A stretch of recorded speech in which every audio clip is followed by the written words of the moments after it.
ప్రేక్షకులకందరికీ నూతన సంవత్సర శ్రీ విశ్వావసునామ సంవత్సర ఉగాది శుభాకాంక్షలు. ఈ కొత్త సంవత్సరంలో మీకు మీ కుటుంబ సభ్యులందరికీ కూడాను ఆయురారోగ్య ఐశ్వర్య సౌభాగ్యాలు అన్నీ కూడాను కలగాలని అని చెప్పేసి అధిష్టాన దేవత ఈ సంవత్సరము ఆదివారంతో ప్రారంభమవుతుంది కనుక ఆ సూర్య భగవానుణ్ణి ప్రార్థిస్తున్నాను. సూర్యుడు ఆరోగ్య ప్రదాత కాబట్టి ఆరోగ్యమే మహాభాగ్యం గనక మీ అందరికీ కూడాను ఆ సూర్యనారాయణుడి యొక్క అనుగ్రహం మూలకంగా ఈ సంవత్సరం మొత్తం కూడాను ఆరోగ్యము సుఖమయంగా జీవితం కొనసాగాలని మళ్ళీ ప్రార్థిస్తున్నాను. ఈ విశ్వావసునామ సంవత్సరము ఉగాది రాశి ఫలాలు తెలుసుకుందాం. ఈ సంవత్సరంలో 12 రాసుల వారికి అంటే 12 రాసుల వారికి మేషాది 12 రాసులు, మేషం మొదలుకొని మీనం వరకు ఈ సంవత్సరము 12 రాసులలో జన్మించినటువంటి వారికి ముఖ్యమైనటువంటి గ్రహాల యొక్క సంచారం మూలకంగా ఎలాంటి ఫలితాలు ఉండబోతున్నాయి, వాటి యొక్క ప్రభావము ఈ రాశులలో జన్మించినటువంటి వాళ్లకు ఎలా ఉంటుంది, వాళ్ళకి ఆ గ్రహాల మూలకంగా జనించేటువంటి దుష్ప్రభావం నుండి విముక్తులు కావడానికి ఎలాంటి పరిహారాలు చేసుకోవాలి, ఏ విధంగా మనము ఈ సంవత్సరాన్ని మలుచుకోవాలి, గ్రహస్థితిని మనం మన జీవితానికి ఏ విధంగా అన్వయించుకోవాలి అనేటువంటి విషయాల గురించి మనం చర్చిద్దాం, తెలుసుకుందాం. శ్రీ విశ్వావసునామ సంవత్సరంలో సింహరాశి జాతకులకు గోచార ఫలితాలు ఎలా ఉన్నాయో తెలుసుకుందాం. ముందుగా ఏ నక్షత్రాలలో జన్మించినటువంటి వాళ్ళు సింహరాశి కిందికి వస్తారు, ఏ అక్షరాలతో ప్రారంభమయ్యేటువంటి పేర్లు కలిగినటువంటి వాళ్ళు సింహరాశి కిందికి వస్తారు అనేటువంటి విషయాన్ని తెలుసుకుందాం. మఘా నక్షత్రం 1, 2, 3, 4 పాదాలలో జన్మించినటువంటి వాళ్ళు, పూర్వ ఫల్గుని నక్షత్రం 1, 2, 3, 4 పాదాలలో జన్మించినటువంటి వాళ్ళు, ఉత్తర ఫల్గుని నక్షత్రం 1వ పాదంలో జన్మించినటువంటి వాళ్ళు అందరూ కూడాను సింహరాశి కిందికి వస్తారు. అంతేకాకుండా మా, మీ, ము, మే, మో, టా, టీ, టు, టే అనే అక్షరాలతో ప్రారంభమయ్యేటువంటి వ్యవహార నామం కలిగినటువంటి వాళ్ళు కూడాను సింహరాశి కిందికి వస్తారు. కొన్ని ప్రత్యేకమైనటువంటి అక్షరాలతో ప్రారంభమయ్యే పేర్లు కలిగినటువంటి వాళ్ళు, ద్విత్వాక్షరాలు సంయుక్తాక్షరాలతో ప్రారంభమయ్యేటువంటి పేర్లు కలిగిన వాళ్ళు కూడాను వస్తారు. ఉదాహరణకు మృడ, మృగి ఇలాంటి పేర్లతో పిలువబడేటువంటి వాళ్ళు కూడాను సింహరాశి కిందికి వస్తారు. అయితే ఈ విశ్వావసునామ సంవత్సరంలో సింహరాశి జాతకులకు ఆదాయం 11, వ్యయం కూడాను 11గా ఉన్నది. ఆదాయ వ్యయాలు సరి సమానంగా ఉన్నాయి కాబట్టి కొంత కష్టించి పని చేసినట్టయితే మనము స్థిరంగా ఉండడానికి అవకాశాలు ఉన్నాయి. లాభ నష్టాలు సమానంగా ఉన్నాయి. ఇక రాజపూజ్యం 3, రాజావమానం 6 ఉంది. సమాజంలో గౌరవ మర్యాదలు 3, రాజావమానం 6 ఈ రేషియో ఉంది కాబట్టి కొంత మనకు సమాజంలో పనులు చేసేటప్పుడు కొంత జాగ్రత్తగా చేయడము, తద్వారా మనకు అపకీర్తి రాకుండా చూసుకోవడము ప్రధానంగా అవసరం అనేటువంటి విషయాన్ని ఈ రేషియో తెలియజేస్తుంది. ఇకపోతే సింహరాశి వారికి ప్రధానమైనటువంటి గ్రహస్థితి ఎలా ఉంది? ప్రధానమైనటువంటి గ్రహాలు గురు, శని, రాహు, కేతువులు. ఈ రాహు, కేతువులు, శనీశ్వరుడు, గురు భగవానుడి యొక్క అనుగ్రహం ఎలా ఉంది, ఏ స్థానాలలో సంచరిస్తున్నారు, వారి మూలకంగా మనకు ఎలాంటి ఫలితాలు కలుగుతాయి, మనము ఎలాంటి పరిహారాలు జాగ్రత్తలు తీసుకోవాలి అనేటువంటి విషయాన్ని మనం చూసినట్టయితే ప్రప్రథమంగా గురువు గత సంవత్సరము 1/5/2024 నుండి ఈ సంవత్సరం 14 మే 2025 వరకు వృషభ రాశిలో సంచరిస్తున్నాడు. వృషభ రాశిలో సంచారము దశమ స్థానం అవుతుంది. గురు భగవానుడికి దశమ స్థానంలో సంచరించడము కొంత ప్రతికూలంగా ఉంటుంది. అయితే సింహరాశి వారికి గురువు పంచమాధిపతి దశమంలో సంచరిస్తున్నాడు గనక యోగకారకమైనటువంటి కాంబినేషన్ ఉంది ఈ సమయంలో. గోచార రీత్యా ప్రతికూలంగా ఉన్నప్పటికీ పంచమాధిపతి దశమ స్థానంలో సంచరించడం అనేటువంటి ఇది కొంతవరకు మనకు కలిసి వచ్చేటువంటి అంశం. అయితే దశమ స్థానంలో సంచరిస్తున్నప్పుడు ఎలాంటి ఫలితాలు ఇస్తాడు అనేటువంటి విషయం చూసినట్టయితే, మనకు వృత్తిపరంగా కొన్ని ఇబ్బందులు, చేసేటువంటి వృత్తి వ్యాపారము కలిసి రాకపోవడము, అందులో అనవసరమైనటువంటి ఆటంకాలు ఏర్పడము, ఊహించిన దానికి భిన్నంగా ఫలితాలు ఉండడము, అనాలోచిత పెట్టుబడుల మూలకంగా నష్టం వాటిల్లడము, వ్యవసాయదారులకు పంట బాగానే ఉంటుంది, పశువుల మూలకంగా కొన్ని ఇబ్బందులు తలెత్తే అవకాశం ఉంది, పనివారితో కలహాలు, అనవసరమైనటువంటి కాలయాపన, ప్రయాణాలు చేయవలసి వస్తాయి ఫ్రీక్వెంట్గా, తద్వారా అనారోగ్యము అలసట సంభవిస్తుంది. మామూలు పనులకై కూడాను పదే పదే ఆలోచించడము, వెళ్ళవలసి రావడము, ఇలాంటివి మనకు కలిగే అవకాశాలు ఉన్నాయి. తద్వారా ఏమవుతుంది, సహనాన్ని కోల్పోతారు. మామూలు విషయానికి కూడాను పదే పదే ఆలోచించడము, వెళ్ళి రావడం మూలకంగా మనిషి లోపల అసహనము డెవలప్ అవుతుంది. దాని మూలకంగా భయము, ఆందోళనకు గురయ్యే అవకాశాలు కూడాను ఉన్నాయి. బంధువులతో స్నేహితులతో కలహాలు, అపనిందలు గురి కావడము, ఉద్యోగస్తులకు ఆఫీసులో అధికారులతో కొంత వైషమ్యాలు ఏర్పడము, తోటి వారితో మనస్పర్ధలు, ఇలాంటివి ఫలితాలు ఉన్నాయి. ఇక 14 మే 2025 నుండి 18 అక్టోబర్ వరకు మిథున రాశిలో సంచరిస్తున్నాడు.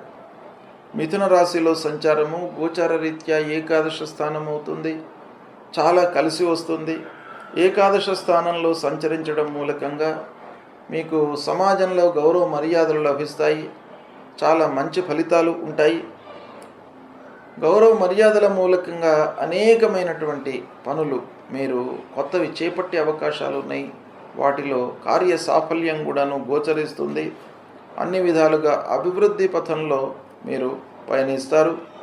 శారీరకంగా యాక్టివ్గా ఉంటారు, ఉల్లాసంతో ఆనందంతో పనులు చేస్తుంటారు. ప్రతి పనిలోనూ సత్ఫలితాలు గోచరిస్తున్నాయి. ఇక సుఖమయంగా ఇంటి వాతావరణం మీకు చాలా కలిసి వస్తుంది, సుఖమయంగా ఉంటుంది. భార్యా పిల్లలతో అనుకూలంగా ఉంటారు. శత్రువులతో కొన్ని ఇబ్బందులు ఉన్నప్పటికీ శత్రువులతో మీకు విజయం చేకూరేటువంటి అవకాశాలు ఉన్నాయి. మీరు ముఖ్యంగా మీకు ఎవరైతే శత్రువులు ఉంటారో వారికి మీరు మంచి చేయాలి అనేటువంటి ఆలోచనలో ఉండడంతో వాళ్ళు మళ్ళీ ఆలోచనలో పడిపోతారు, శత్రువులు కూడా. అలాంటి అవకాశాలు బాగా ఉన్నాయి. గురువులు, పెద్దలు, అనుభవజ్ఞుల యొక్క సహాయ సహకారాలు మీకు బాగా లభిస్తాయి. ఈ ఏకాదశ స్థానం మీకు బాగా కలిసి వస్తుంది. ఇది 14 మే 2025 నుండి 18 అక్టోబర్ 2025 వరకు ఉంది. ఈ పీరియడ్ సింహరాశి వారికి గురు భగవానుడి యొక్క అనుకూలత బాగా ఉంది. ఇక 18 అక్టోబర్ 2025 నుంచి 5 డిసెంబర్ 2025 వరకు కర్కాటక రాశిలోకి ప్రవేశిస్తున్నాడు. కర్కాటక రాశిలో ప్రవేశించి ఈ 2 మాసాలు ద్వాదశ స్థానంలో సంచరిస్తున్నాడు. ద్వాదశ స్థానంలో కొన్ని ఇబ్బందులు ఉంటాయి, అనవసరమైనటువంటి ఖర్చులు, కొన్నిసార్లు శుభమూలకంగా ఖర్చులు కూడాను మీకు కలుగుతాయి. కాబట్టి ఖర్చుల మూలకంగా కొంత భయభ్రాంతులకు గురయ్యేటువంటి అవకాశాలు ఉంటాయి. అంటే ఊహించని ఖర్చులు, అతిగా ఖర్చులు చేయవలసినటువంటి స్థితి ఏర్పడడం మూలకంగా చేతిలో డబ్బు లేకపోవడము, తద్వారా భయానికి గురి కావడము, కొత్త పనులు చేద్దాము అని అనుకుంటే చేతిలో డబ్బులు లేకపోవడము, ఇలాంటివి కలిగే అవకాశాలు ఉంటాయి. ఆస్తి విషయంలో తగాదాలు, ఆస్తి విషయంలో మీకు అనవసరమైనటువంటి తగాదాలు, స్నేహితులు, బంధువులు వీళ్ళందరితో కూడాను వైషమ్యాలు, వ్యాపారస్తులకు ఊహించకుండా నష్టం వాటిల్లేటువంటి అవకాశాలు కూడాను ఒక పక్కన గోచరిస్తుంది. అనవసరమైనటువంటి ఆలోచనల మూలకంగా అధైర్యము చోటు చేసుకుంటుంది. ప్రతి విషయంలోనూ ఆలస్యము, నష్టము జరిగే సూచనలు కనపడుతున్నాయి.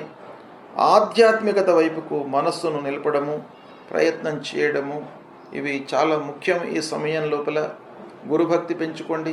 దేవతా గురుభక్తి మూలకంగా మీకు అన్ని కష్టాలను నష్టాలను ఎదుర్కొనేటువంటి ఒక శక్తి సామర్థ్యాన్ని ఆ భగవంతుడు మీకు ప్రసాదిస్తాడు. ఇకపోతే 12 నవంబర్ 2025 నుంచి 11 మార్చి 2026 వరకు గురువు వక్రించి పయనిస్తున్నాడు.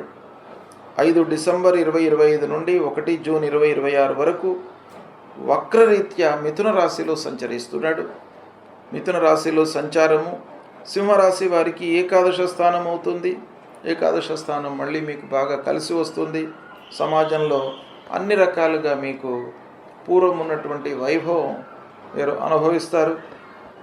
గౌరవ మర్యాదలు, కీర్తి ప్రతిష్టలు పెరుగుతాయి. చేసే పనుల లోపల కూడాను అభివృద్ధి కనబడుతుంది. శారీరకంగా మీరు చాలా సుఖమయమైనటువంటి జీవితాన్ని గడుపుతారు. ఆనందంతో, ఉల్లాసంతో, ఉత్తేజంగా మీరు ఉంటారు. ప్రతి పనిలోనూ సత్ఫలితాలు గోచరిస్తాయి. ఏకాదశ స్థానంలో సంచరించడం సమయంలో ఆనందమయమైనటువంటి జీవితము, భార్యా పిల్లలతో, కుటుంబ పెద్దలతో సుఖంగా ఉంటారు. ఇంటి వాతావరణం మీకు బాగా అనుకూలిస్తుంది. తలపెట్టినటువంటి పనుల లోపల మీరు సత్ఫలితాలను పొందుతారు. అనుకున్నటువంటి సమయం లోపల మీకు ఫలితాలు ఉంటాయి. గురువులు, పెద్దలు, అనుభవజ్ఞుల యొక్క సహాయ సహకారాలు మీకు బాగా లభిస్తాయి. ఇలాంటి ఏకాదశ స్థానంలో మీకు చాలా అనుకూలంగా ఉంది ఈ సమయం. అంటే 5 డిసెంబర్ తర్వాత సంవత్సరాంతం కూడాను ఏకాదశ స్థానంలో ఉంటున్నాడు కాబట్టి మీకు బాగా కలిసి వస్తుంది. గురు భగవానుడి యొక్క అనుకూలత మీకు బాగా ఉంది సింహరాశి వారికి. ఇక ఓవరాల్గా మనం చూసినట్టయితే గురువు అనుకూలంగానే ఉన్నాడు. ఏకాదశ స్థానంలో ఎక్కువ సమయం ఉంటున్నాడు కాబట్టి ఈ సంవత్సరం మీకు బాగానే కలిసి వస్తుంది. దశమంలో ఉన్నప్పటికీ పంచమాధిపత్యం మూలకంగా మీకు అనుకూలమైనటువంటి ఫలితాలే ఉన్నాయి.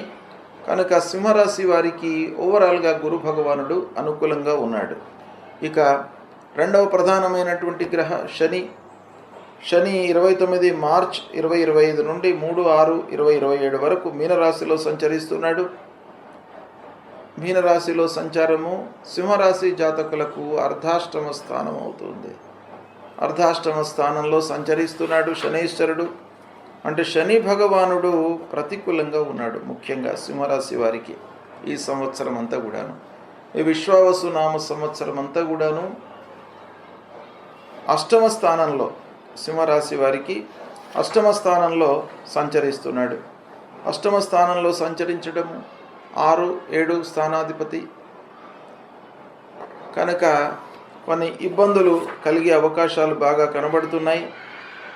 అంటే షష్టమ, సప్తమ స్థానాధిపతి అష్టమంలో ఉన్నాడు. ముఖ్యంగా ఈ స్థానాల కాంబినేషన్ చూసినట్టయితే మనకు ఈ అష్టమ స్థానంలో సంచరించడం మూలకంగా శని భగవానుడి వలన ప్రారంభించినటువంటి పనుల లోపల విఘ్నాలు, డబ్బు మూలకంగా మనకు చేతిలో డబ్బు లేకపోవడం మూలకంగా ఆకస్మికమైనటువంటి ఆలస్యం ఏర్పడము, ఆకస్మికంగా ఊహించకుండా విఘ్నాలు రావడము, చేసేటువంటి వృత్తి లోపల పనివారితో ఇబ్బందులు, తరచుగా అనారోగ్య సమస్యలు. అష్టమ స్థానంలో శని మనను బాధిస్తాడు. ఆరోగ్యపరమైనటువంటి చిక్కులు క్రియేట్ చేస్తాడు. కాబట్టి ఆరోగ్యం కొరకు మీరు ప్రథమ ప్రాధాన్యత ఇవ్వాలి. ఈ అష్టమ స్థానంలో సంచరిస్తున్నప్పుడు ఫస్ట్ మీరు ఆరోగ్యానికి ప్రాధాన్యత ఇవ్వాలి. ఇక స్నేహితులు, బంధువులతో కలహాలు, వైషమ్యాలు ఇలాంటివి కూడాను గోచరిస్తున్నాయి. భార్యా పిల్లలతో అనవసరమైనటువంటి డిస్కషన్స్ చేయకండి. డీప్ డిస్కషన్స్లోకి వెళ్ళకండి. మీకు ఎంతవరకు అవసరమో అంతవరకే మాట్లాడండి, అంతవరకే డిస్కషన్ చేయండి, అంతవరకే అనుభవజ్ఞులతో సహాయ సహకారాలు తీసుకోండి. మీరు డీప్ డిస్కషన్లోకి వెళ్ళినట్టయితే మీకు అనర్థాలు తప్పవు. కాబట్టి అనవసరమైనటువంటి వాటికి దూరంగా ఉండండి. మధ్యవర్తిత్వం వహించకండి. మధ్యవర్తిత్వం, నేను ఏదో పెద్దవాడిని, వాళ్ళకి సమస్యను నేను సాల్వ్ చేస్తాను అనే విషయంలో మీరు ఇద్దరు మధ్యన వెళ్ళినట్టయితే ఆ తగాదా మీ మీదికి వస్తుంది. కాబట్టి మీరు ఈ మధ్యవర్తిత్వానికి ఈ సంవత్సరము దూరంగా ఉండడం మంచిది. మీ పని మీరు చేసుకోవడము, మీరు చేసేటువంటి పనుల లోపల విఘ్నాలు వచ్చే అవకాశాలు ఉన్నాయి కాబట్టి ఎక్కువ ఎఫర్ట్స్ పెట్టండి. తద్వారా మీకు నష్టము వాటిల్లకుండా ఉండే అవకాశాలు ఉన్నాయి. వ్యవసాయదారులకు కూడాను ఇబ్బందులు కనబడుతున్నాయి. పశువులు, ధాన్యము, ఇరుగు పొరుగు వారితో ఇబ్బందులు, కలహాలు ఉన్నాయి. కాబట్టి వ్యవసాయదారులు కూడాను ఈ సంవత్సరం కొంచెం జాగ్రత్తలు తీసుకోవాలి. పారిశ్రామికవేత్తలకు ఫ్రీక్వెంట్గా మిషనరీల మూలకంగా రిపేర్లు రావడము, ఖర్చులు పెరగడము, ఆకస్మికమైనటువంటి ఇబ్బందులు ఇలాంటివి కనబడుతున్నాయి అష్టమ స్థానంలో ఉండడం మూలకంగా. కాబట్టి ఈ అష్టమ స్థానంలో కొంత ఇబ్బంది పెడతాడు. అన్ని రకాలుగా జాగ్రత్తగా మీరు నిర్ణయాలు తీసుకోవడం అవసరము. ఇక 3వ గ్రహ రాహువు, 4వ గ్రహము కేతువు. రాహుకేతువుల యొక్క సంచారం కూడాను చాలా ప్రభావాన్ని చూపిస్తుంది మన జాతకం పైన, మనం చేసేటువంటి వ్యవహారం పైన, ఉద్యోగము, వ్యాపారము, వీటన్నింటిపైన కూడాను రాహుకేతువుల యొక్క సంచారము ఇండైరెక్ట్గా మనకు ప్రభావం చూపిస్తుంది. అయితే రాహువు 10 అక్టోబర్ 2023 నుండి 18 మే 2025 వరకు మీనరాశిలో సంచరిస్తున్నాడు. మీనరాశిలో సంచారం కూడాను అష్టమ స్థానం అవుతుంది. అంటే 18 మే వరకు అష్టమ స్థానంలో రాహు ఉన్నాడు. ఆల్రెడీ అష్టమ స్థానంలో మీకు శనీశ్వరుడు కూడా ఉన్నాడు అనే విషయం మీకు చెప్పాను. కాబట్టి 18 వరకు 18 మే వరకు రాహు కేతువులు ఇద్దరు కూడాను అష్టమ స్థానంలో ఉన్నారు సింహరాశి వారికి. కాబట్టి చాలా అరిష్టాలు, కష్టాలు, నష్టాలు జరిగేటువంటి అవకాశాలు ఎక్కువగా గోచరిస్తున్నాయి. అధికారుల విమర్శలకు గురి అవుతారు. ఉద్యోగస్తులు అనవసరమైనటువంటి ప్రయాణాలు, అనారోగ్యము, అలసట, ఊహించని మలుపులు తిరిగే అవకాశాలు ఉన్నాయి. పనులు మీరు ఇన్వెస్ట్మెంట్ చేస్తారు, పనులు ప్రారంభిస్తారు, అనవసరమైనటువంటి అవాంతరాలు, విఘ్నాలు రావడం మూలకంగా పనిని మధ్యలో ఆపివేయడము, లేదా ఆలస్యం కావడము, లేదా ఆ పని మూలకంగా న్యాయపరమైనటువంటి సమస్యలు మీకు ముందుకు రావడము, ఇలాంటివి సంభవించే అవకాశాలు బాగా కనబడుతున్నాయి. వాహన మూలకంగా ఖర్చులు, రిపేర్లు రావడము, ఇంటి మరమ్మతులు ఫోర్స్డ్గా మీరు చేయవలసి రావడము, ఇలాంటి ఫలితాలు అష్టమ స్థానంలో రాహు సంచరిస్తున్న సమయంలో కలుగుతాయి. ఇదే సమయంలో కేతువు కూడాను ద్వితీయ స్థానంలో ఉన్నాడు. కేతువు కూడాను ప్రతికూలంగా ఉన్నాడు. అంటే 18 మే వరకు రాహు కేతువులు ఇద్దరు కూడాను ప్రతికూలంగా ఉన్నారు కనుక అనవసరమైన విషయాల గురించి ఆలోచించడం మానండి.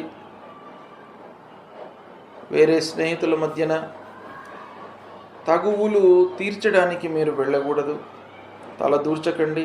స్నేహితులు, బంధువుల యొక్క సహకారం లేకపోవడము, వాళ్ళ మూలకంగా మీకు ఇబ్బందులు ఉన్నాయి. కుటుంబంలో భార్య పిల్లలతో మనస్పర్ధలు ఉన్నాయి. కాబట్టి మీరు కొంత జాగ్రత్తగా నిర్ణయాలు తీసుకోండి. ఇచ్చిన డబ్బు మీకు తిరిగి రావడంలో కష్టము, ఆలస్యము కనబడుతుంది.